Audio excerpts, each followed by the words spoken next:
líneas celulares.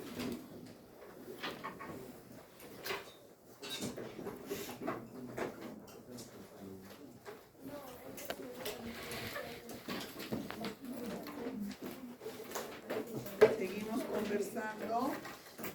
A ver, ese chico, José, ¿no? Por favor.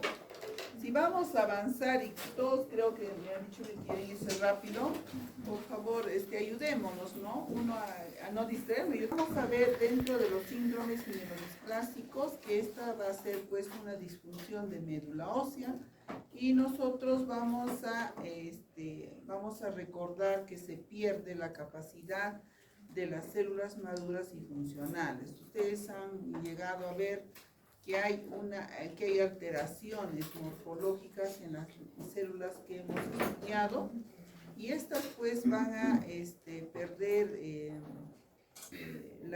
o van a disminuir o perder esa función y por ende también a nivel de médula ósea.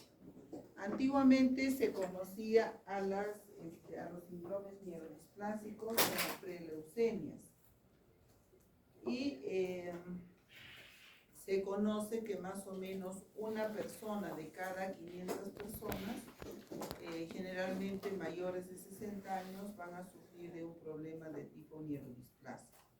Ahora, en cuanto a la fisiopatología de esta enfermedad, nosotros sabemos que esta enfermedad va a ser pues un trastorno clonal, al igual que hemos estado revisando de las otras enfermedades anteriores, ¿no? Esta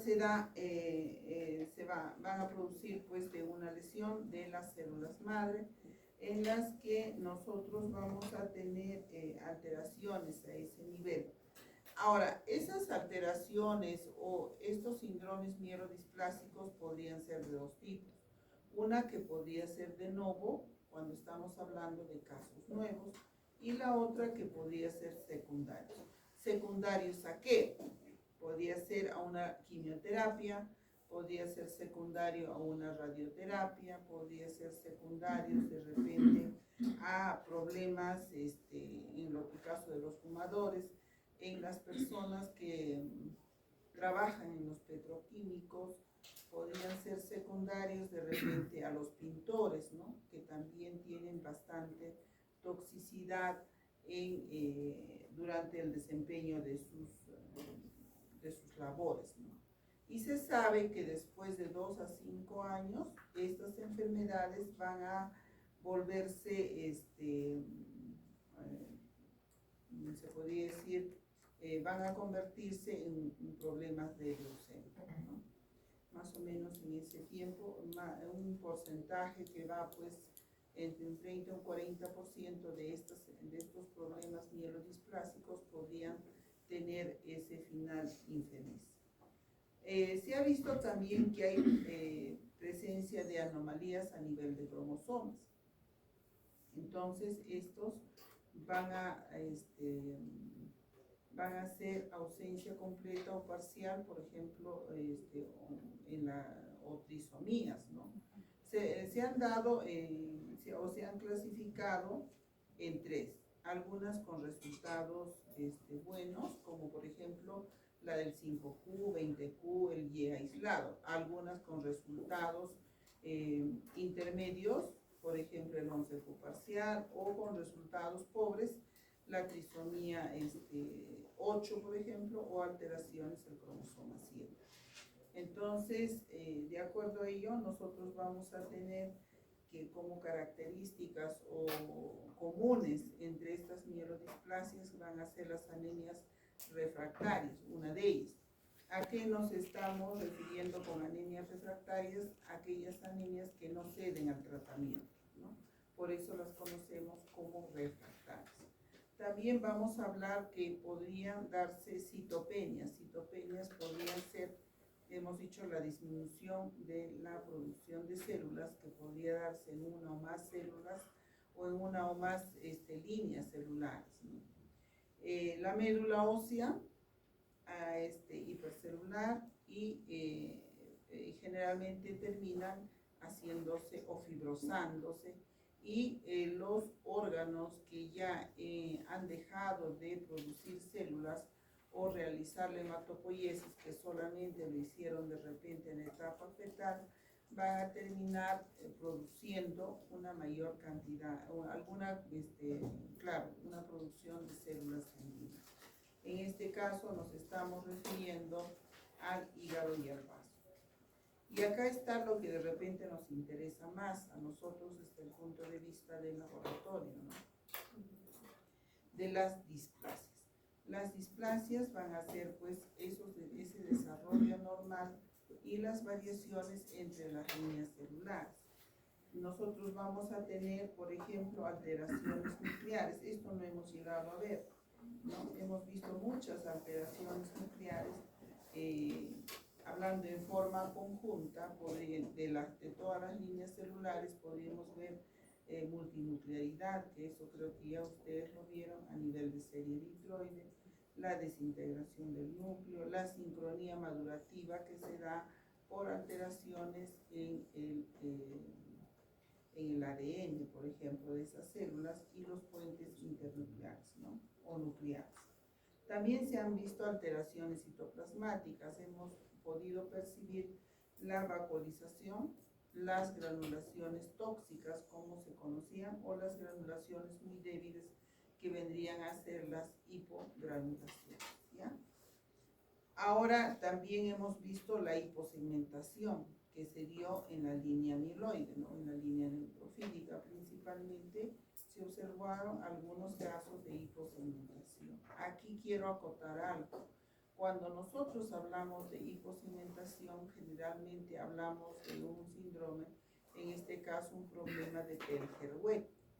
El Pelger-Weyt generalmente se da en casi todos los neutrófilos, pero nosotros no hemos observado eso. Hemos observado aisladamente de repente una célula, dos células que han tenido esas características. A eso, cuando hay una cantidad bastante disminuida, se conoce como pseudo-Pelger-Weyt, ¿no? Un pseudo. También se ha observado variación en el tamaño de los glóbulos rojos y de las plaquetas, y se han considerado estas como alteraciones displásicas. Hemos hablado de la anisocitosis eritrocitaria y la anisocitosis plaquetaria, que no deberíamos de olvidar. Y acá tenemos un ejemplo muy característico, ¿no? Un neutrófilo con bien formado, pero sin granulación. Creo que eso no hemos llegado a encontrar con ustedes, no hemos llegado a observar esa alteración. Esto sí hemos visto la anisocitosis plaquetaria y la diferencia en las granulaciones de las plaquetas. Hemos llegado a ver desde plaquetas normales como estas, algunas plaquetas hipogranuladas. En un solo caso he llegado a mostrarles a algún grupo una plaqueta agranulada, ¿no? No hemos observado muchas alteraciones. Estos son el resumen de repente de lo que ya hemos mencionado, de algunas alteraciones que se van a presentar, y que cuando hay alteraciones en línea eritroide los vamos a conocer como diseritropoiesis, en la línea mieloide como disgranulopoiesis. Ojo que no estamos hablando, por ejemplo, de linfocitos, estamos hablando de granulocitos.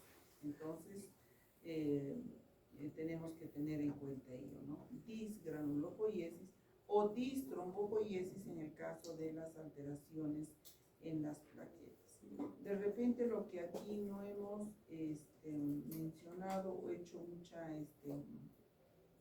un comentario ha sido en el caso de la falta de gránulos primarios o la disminución en la presencia de gránulos primarios, que ustedes ya lo han visto en el caso de los promielocitos anteriormente. Han visto, yo les había mostrado láminas de leucemia promielocítica con alteraciones 15-17, en la que nosotros no observamos esa granulación muy evidente como la que ustedes conocen, la granulación bastante fuerte que se observa como granulación primaria. En esos casos, por ejemplo, parecían monocitos, inclusive así como dobladitos, y eran los promielocitos que a ustedes les habíamos orientado. Algunos tenían granulación un poquito más fuerte que las otras. Acá seguimos observando, por ejemplo, esto lo han visto hasta cansarse, creo que hoy día han tenido la suerte de observar mucha multinuclearidad o multinucleación en células eritroides. Inclusive han visto como gemación. ¿Se acuerdan que les habíamos llamado para que ustedes puedan tomarle fotografía, ¿no? Esto se referiría a un asincronismo madurativo. Aparentemente es un eritroblasto normal, pero ¿qué vemos? Esto es un policromatófilo. Si ustedes observan las características de este policromatófilo, están completamente alteradas. Ese núcleo es demasiado grande, pareciera de un basófilo, pero no es un basófilo. Su cromatina y es más madura, pero todavía nos deja espacios. La forma, que les digo, central, ¿no? De ese núcleo, y su relación núcleo-citoplasma no guarda relación. Ese, por ejemplo, es un ejemplo de asincronismo madurativo, ¿no? Y aquí tenemos más células de serie, por ejemplo, eritroide, que tienen casi las mismas características. No nos olvidemos que los hidroblastos también se consideran alteraciones mielodisplásicas. Pero ahí quiero recordar, y yo pienso que de repente en ustedes haya la misma duda. Los chicos cuando buscaban o veían sus alteraciones mielodisplásicas, preguntaban mucho por ver los hidroblastos. ¿Ustedes creen que podríamos haberlos visto en esas láminas que les hemos proporcionado, hidroblastos? Si es sí, ¿por qué? Y si es no, ¿por qué? ¿Podríamos o no podríamos haber visto los hidroblastos? A ver, ¿con quién nos vamos a ir? Ángelo, ¿podrías haber visto hidroblastos? No, profesor. Gaby, ¿por qué razón no podrías haber visto hidroblastos? O sí podrías haber visto en las láminas que les hemos proporcionado. Yo creo que no, porque estábamos viendo otro tipo de serie, de los hidroblastos. Ya, ¿cuál es la serie de los hidroblastos?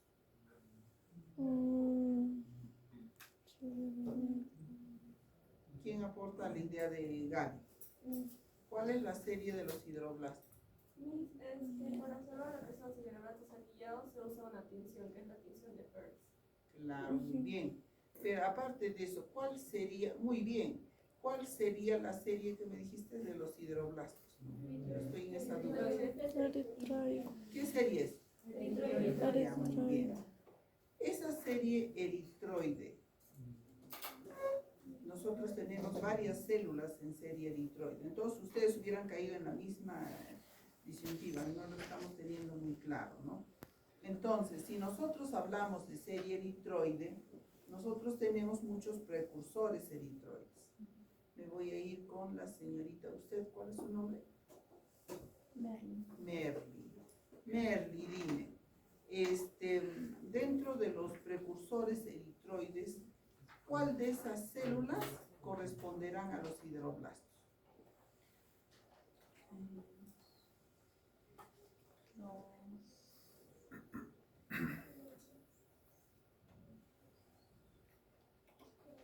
A ver, me voy acá contigo. ¿Cuál de las células corresponden a los hidroblastos? Me voy al fondo contigo. Por eso, la parte derecha. ¿Qué cosa te dice la parte derecha? A ver, me voy con ustedes. A ver. Creo que ya nos es importante que estemos bien claros. Hidroblasto, conocido como hidroblasto. ¿Cuándo se convierte? A ver, usted, señorita.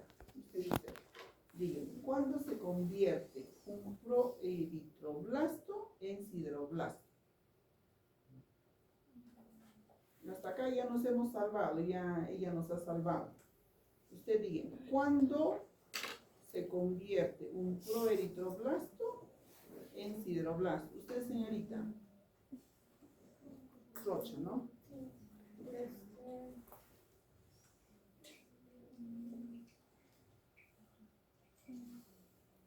¿Qué me dice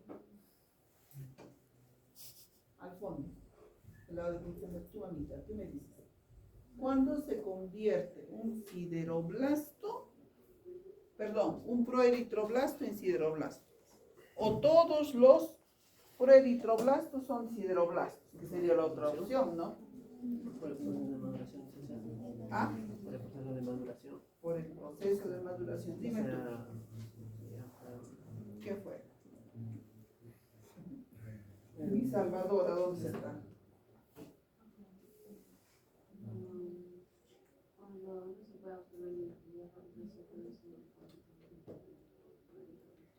Muy bien. ¿Qué más me dices?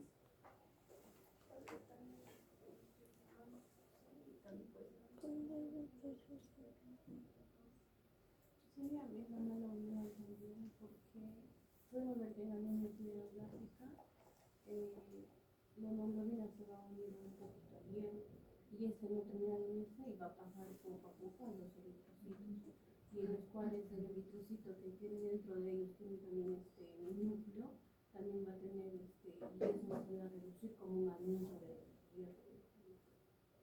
Y por eso es más como Vamos a analizar, chicos, no con el afán de molestar, pero esto de verdad es la primera parte.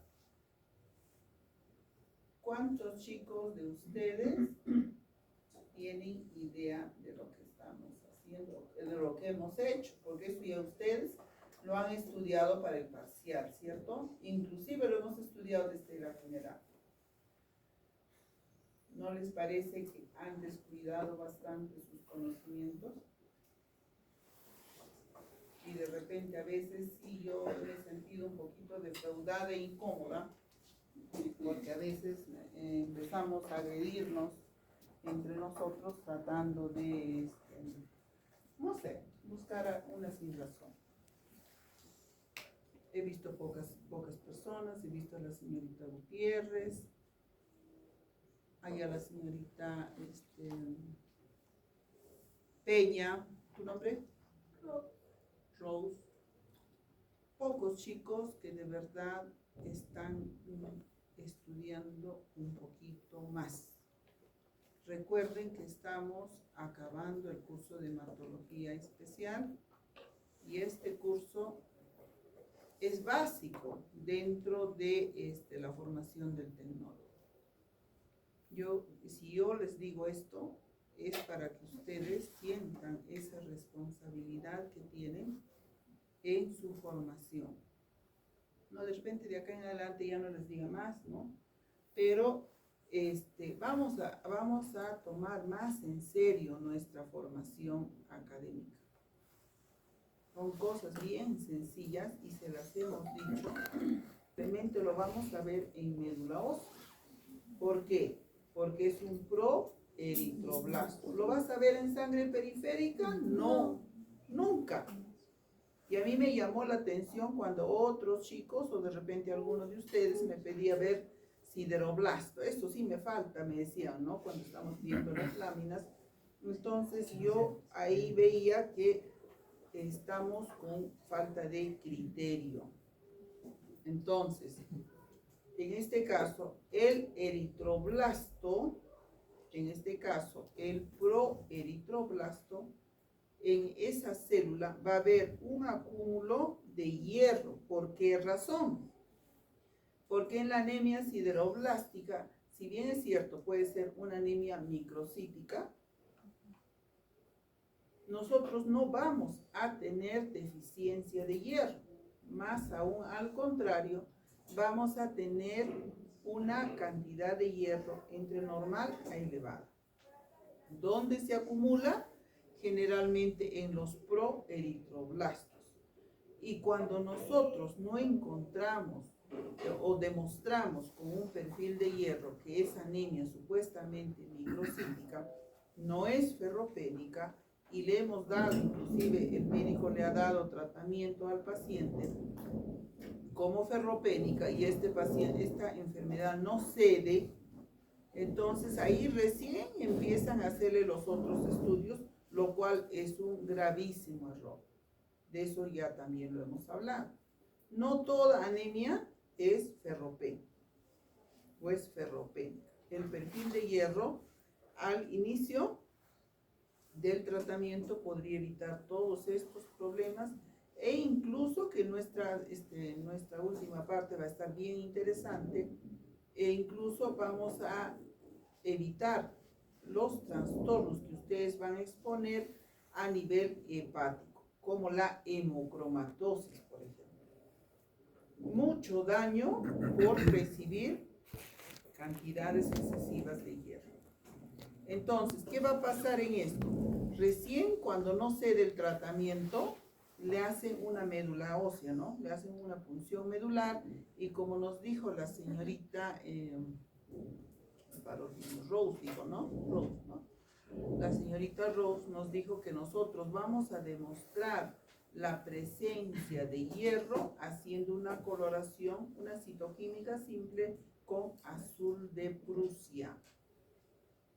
¿Y eso dónde lo estamos demostrando? En médula ósea, en los proeritroblastos. Si nosotros observamos que hay gránulos de hierro alrededor del núcleo en forma de anillo, de hecho que no va a ser como un anillo que el que conocemos, de repente que hay gránulos que rodean y que dan la forma un poquito alrededor del núcleo, algunos gránulos, entonces le decimos hidroblasto anillado. ¿Ya? Entonces esta también viene a ser otra alteración mielodisplásica. ¿Ya? Ya les he dicho el por qué no lo van a ver, a no ser que hagamos esa coloración. También dentro de las alteraciones mielodisplásicas vamos a tener en las diseritropoiesis, vamos a tener a los anillos del Cabot.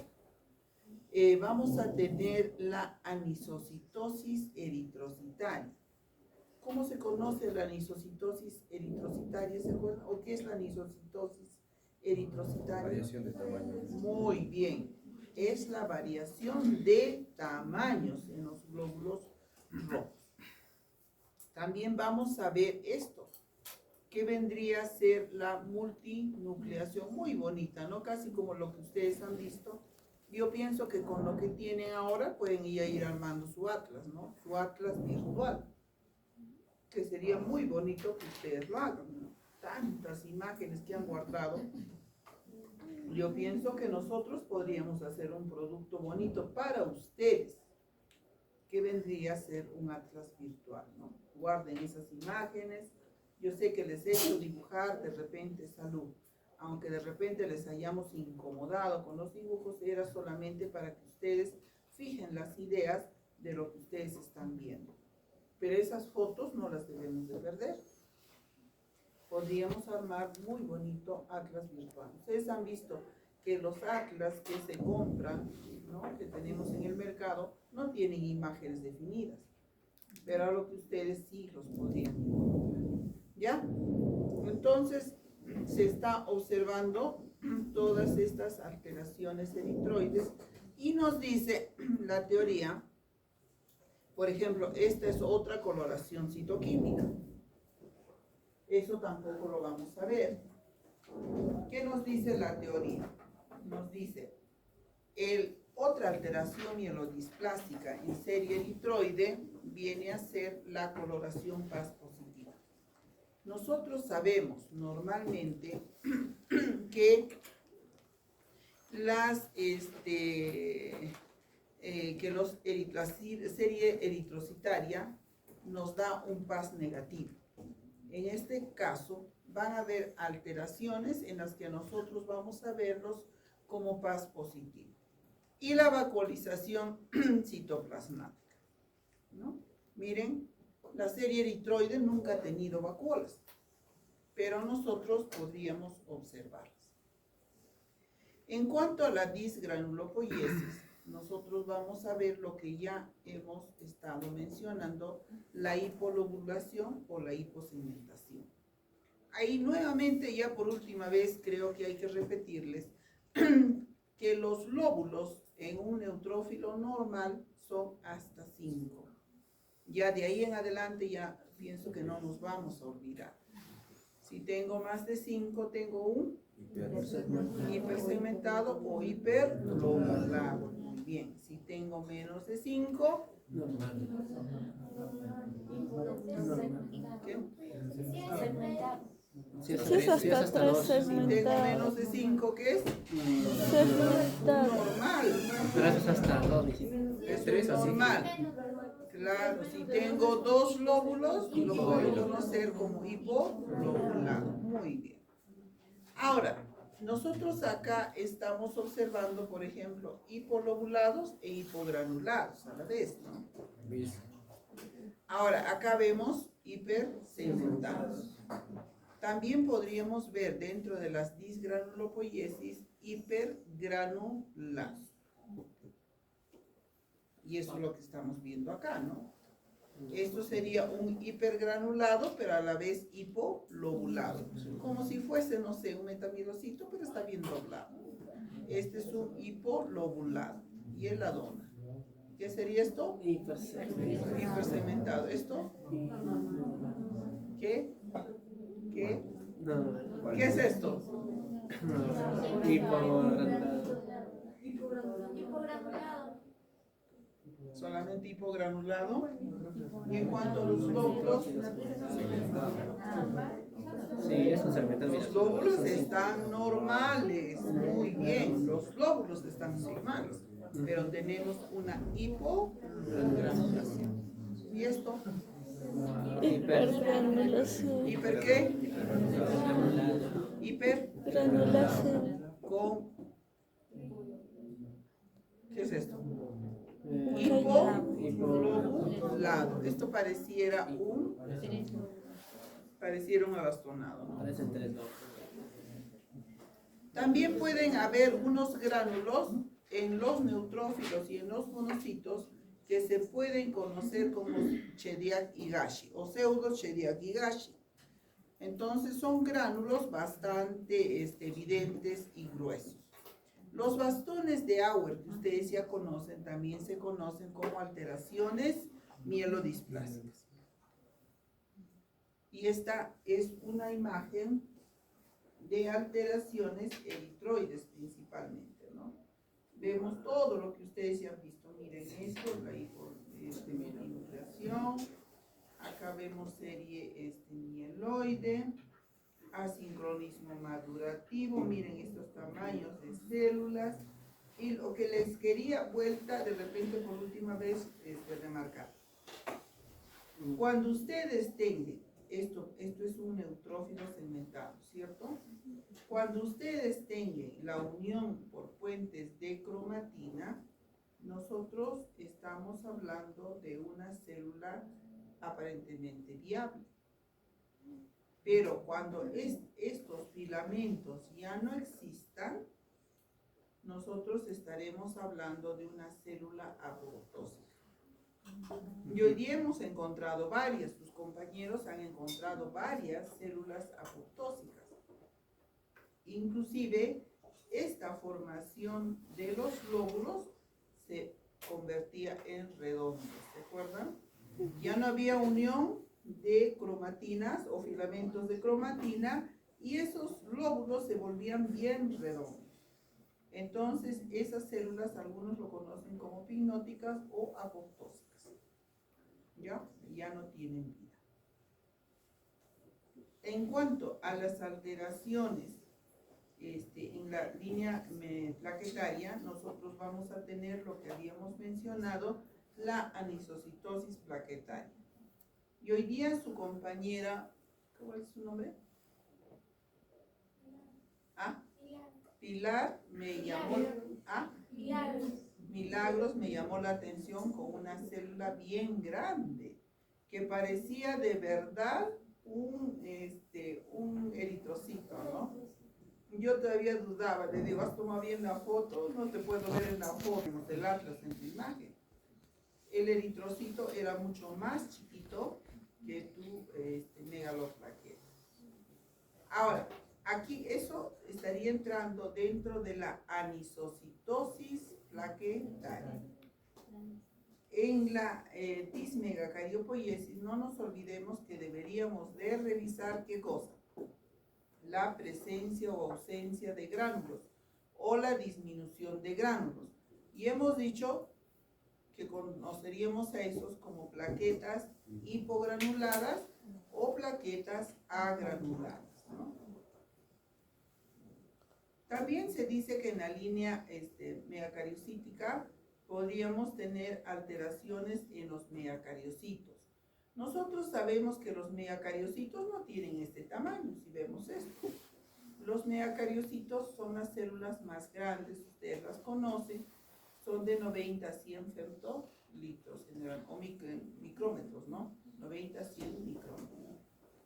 Son células que abarcan un gran tamaño celular. Entonces, estos que estamos viendo aquí vienen a ser micromegacariocitos. No los observamos porque estábamos revisando sangre periférica. En cuanto a los criterios diagnósticos, se dice, el médico le da ciertos puntajes. Por ejemplo, si su paciente es mayor a 70 años, va a tener cierto puntaje. Si presenta además de anemia, por ejemplo, neutropenia o trombocitopenia, igual. Más del 50% de estos pacientes podrían presentar alteraciones citogenéticas, para lo cual el médico le va a enviar a un estudio citogenético. Entonces, después de esa evaluación clínica, nosotros decimos que hemos observado algunas alteraciones mielodisplásticas, perfecto, pero también nosotros no nos podemos arriesgar. Y ahí va el consejo. Si ustedes ven alguna de estas alteraciones mielodisplásticas, yo les sugiero algo, porque no sé qué chicas me hicieron ver equinocitos, otras células medias aplastadas, parecen partidas. Hemos visto muchas alteraciones. Entonces, todo también puede deberse a un mal extendido. En algunos casos, de repente han extendido muy fuerte, han malogrado un poquito la morfología celular, y nosotros lo que deberíamos de hacer es verificar. ¿Cómo voy a verificar? Nosotros deberíamos de hacerle una toma de muestra al paciente e inmediatamente hacerle los extendidos y las coloraciones, para nosotros confirmar o corroborar lo que hemos dicho. He visto tales y tales cosas. De repente la multinuclearidad, eso no se va a alterar, o sea, serie eritroide, pero de repente lo que se podría un poquito alterar serían los otros tipos de alteraciones. Lo de las plaquetas tampoco, de repente un poquito la disgranulopoiesis. Pero nosotros deberíamos de verificar, porque no nos gustaría a nadie que me diga, mire, usted tiene una mielodisplasia, y después a poco rato me diga, ay sí, pero ha habido problemas en la coloración, por eso he visto mal. ¿Cómo quedaría el paciente? El paciente quedaría completamente afectado emocionalmente, que te digan que tienes, y uno sabiendo que una mielodisplasia es, como se dice, un predecesor de una leucemia, o que me digan tienes leucemia, imagínense qué sería, ¿no? Sería bastante desastroso, ¿no? Muchas personas toman muchas decisiones, a veces basadas en la desesperación, ¿no? Entonces nosotros deberíamos estar bien seguros. Uno, porque está en juego el nombre de ustedes que están firmando el resultado. No lo va a firmar el técnico, lo van a firmar ustedes. Y que le diga, mire,